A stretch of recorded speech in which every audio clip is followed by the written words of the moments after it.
దినచర్యల పాఠాలు.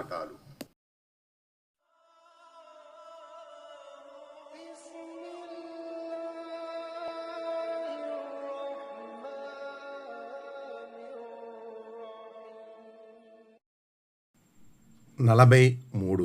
కోపం నివారించబడింది. కోపం వచ్చినప్పుడు ఏమి చదవాలి, ఏమి చేయాలి? అబూ హురైరా రజియల్లాహు అన్హు కథనం.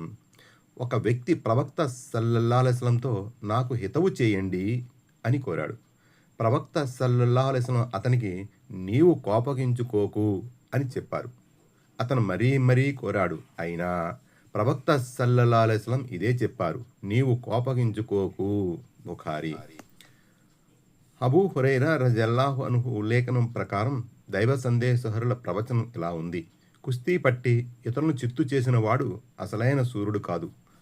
తనకు ఆగ్రహం కలిగినప్పుడు నిగ్రహం చూపేవాడే వాస్తవానికి పరాక్రమశాలి. బుఖారీ, ముస్లిం.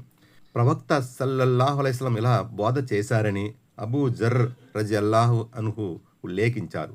మీలో ఎవరైనా నిలబడి ఉన్నప్పుడు కోపం వస్తే కూర్చోవాలి. ఇలా కోపం తగ్గిపోతే మంచిది, లేకుంటే పడుకోవాలి. అబూ దావూద్. సులైమాన్ బిన్ సుర్ద్ రజియల్లాహు అన్హు కథనం. ఇద్దరు వ్యక్తులు ప్రవక్త సల్లల్లాహు అలైహి వసల్లం ఎదుట ఒకరినొకరు దూషించుకుంటున్నారు. మేము కూడా ప్రవక్త సమక్షంలోనే కూర్చుని ఉన్నాం. వారిద్దరిలో ఒకడు కోపంతో తన సోదరుని దూషిస్తున్నాడు. అతని ముఖం ఎర్రబడింది. అతని ఈ పరిస్థితిని చూసి ప్రవక్త సల్లల్లాహు అలైహి వసల్లం చెప్పారు, నాకు ఒక వాక్యం తెలుసు, అది అతను చదివితే అతని కోపం తగ్గిపోతుంది.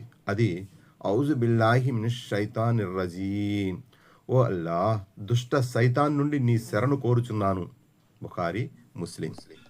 విశేషాలు. 1. కోపాన్ని వదులుకోవాలని ప్రవక్త సల్లల్లాహు అలైహి వసల్లం ఉపదేశించారు. ఆగ్రహం కలిగినప్పుడు నిగ్రహం చూపేవారిని ప్రశంసించారు. 2. నిలబడి ఉన్న వ్యక్తికి ఆగ్రహం కలిగితే కూర్చోవాలని బోధించారు. ఈ ఉపాయంతో కోపం తగ్గితే సరే, లేకపోతే పడుకోవాలని ఉపదేశించారు. 3. ఆగ్రహం కలిగిన వ్యక్తి ఔజు బిల్లాహి మినష్ షైతానిర్ రజీమ్ చదవాలని ప్రవక్త సల్లల్లాహు అలైహి వసల్లం ఉపదేశించారు. Please subscribe, touch bell, all, like this video, subscribe, get notified.